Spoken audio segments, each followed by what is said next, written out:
Tentunya anime. Anime, manga, game. Anime, ya musik, dan juga mungkin game.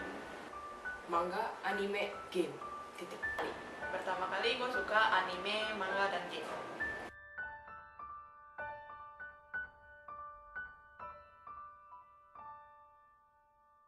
Supaya ngerti apa yang diomongin di anime-anime. Jujur saya dipaksa lah ya teman-teman saya untuk mengikuti pelajaran bahasa Jepang. Tapi setelah itu saya dapat menikmatinya. Ya ingin menambah wawasan. Terus yang kedua pun saya ingin mempelajari langsung dari orang-orang Jepang gimana cara bikin game. Dasarnya gue suka main game dan baca komik.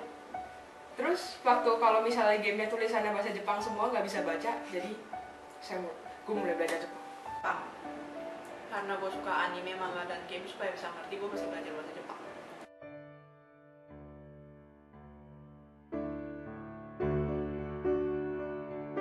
Sebenarnya pertama kali dikasih tahu sama temen, jadi ya datangnya ke Osaka.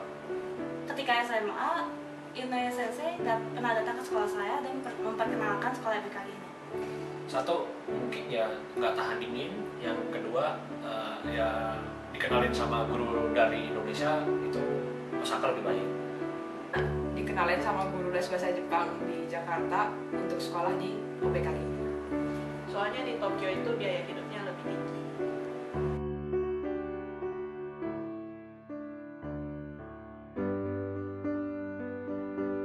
Bahasa Jepang benar-benar dari nol.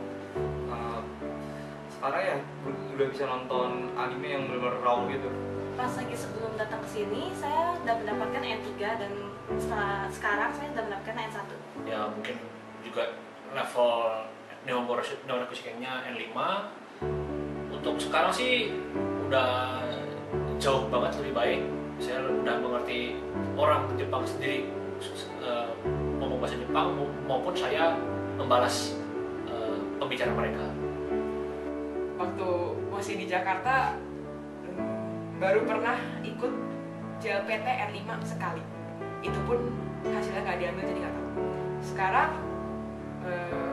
lulus N2 tapi barusan fail N1. Dan pas pertama kali datang sih dapat N2, terus sekarang udah N1.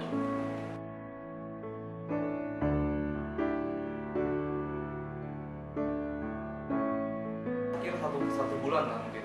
1 bulan. 1 bulan kali ya.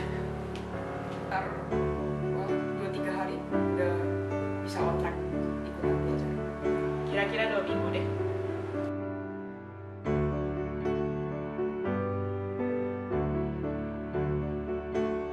Kerjanya sih di restoran Jepang gitu. Yang nyuci piring ya sejam 850 yen. Saya sekarang sedang bekerja di toko takoyaki dan gaji saya 900 yen per jam. Saya bekerja di restoran, saya bekerja sebagai pencuci piring, Ariba. Untuk pendapatan sih 850 yen per jam. Gue pernah arubaito di toko krep di Osaka sini. Ya kerjanya ya berhubung toko krep, jadi ya bikin krep. Sekarang gue lagi kerja di Komini sebagai staffnya. Gaji per jamnya 800 yen.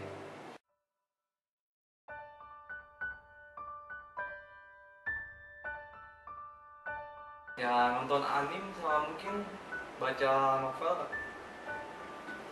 Belajar dengan cara menulis cerita sendiri menggunakan bahasa Jepang dan memperlihatkannya ke guru. Tidak terpatok dari buku, ya saya belajar dari game, dari anime maupun ya dengar lagu juga. Menurut gue pribadi banyak-banyak denger. Kalau lu banyak denger, pasti jadinya bisa praktek ngomong. Itu prinsip gue. Kalau grammar kanji sih belajarnya dari catatan guru, tapi lebih banyak sebenarnya belajar dari game, novel, komik, dan lain-lain.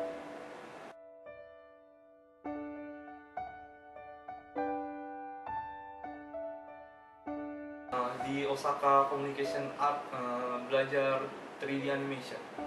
Saya diterima di Digital Hollywood Daigaku digital content kakak, dan saya akan belajar cara membuat game. Saya di Jepang ngambil Daigakuin itu S2 di Digital Hollywood di Osaka dengan jurusan graphic design, itu bagian kreatif di Indonesia tuh seperti DKV. Soai Daigaku, Ongaku Gakubu, Ongaku Management Gakka. Di situ tuh belajar composing, buat video, dasar-dasarnya lagu. Pokoknya secara keseluruhannya musik dan bisnis ekonominya juga. Gue kemarin diterima di Kyoto Seika Daigaku Manga Gakubu Character Design Course. Di situ gue bakal belajar gimana caranya bikin karakter. Gak cuman gambar doang, tapi dilihat dari personality, keunikan, dan kesatuan sama cerita di mana karakter itu akan masuk.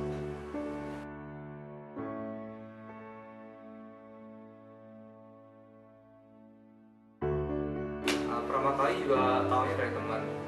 Habis itu tesnya itu ada tes bahasa Jepang sedikit sama wawancara.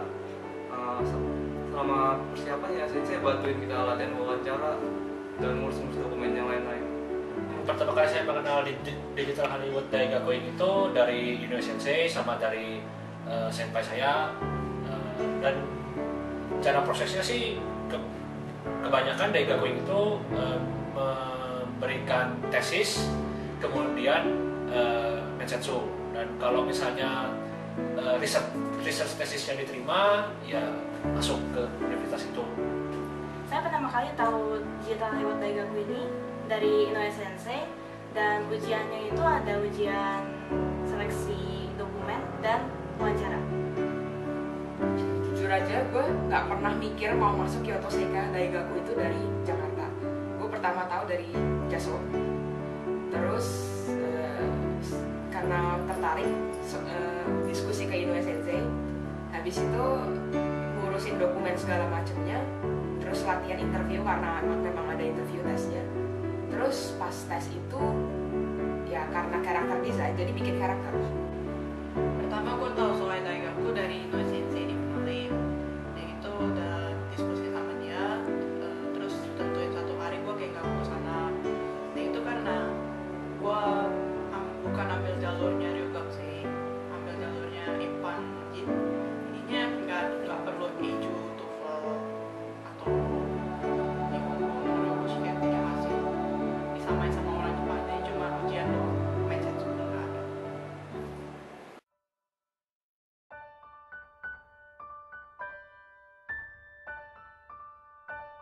Kerja di perusahaan anime Jepang. Sih saya ingin kerja di perusahaan Jepang, ya rencana sih pengen kerja di Capcom, Square Enix, dan ya perusahaan game lainnya, atau enggak perusahaan anime.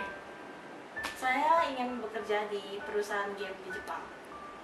Kalian kalau yang main game pasti tahu Final Fantasy, pasti tahu Square Enix, dan gue punya target untuk masuk Square Enix. Kalau bisa sih pengen tetap di Jepang kerja sebagai komposer.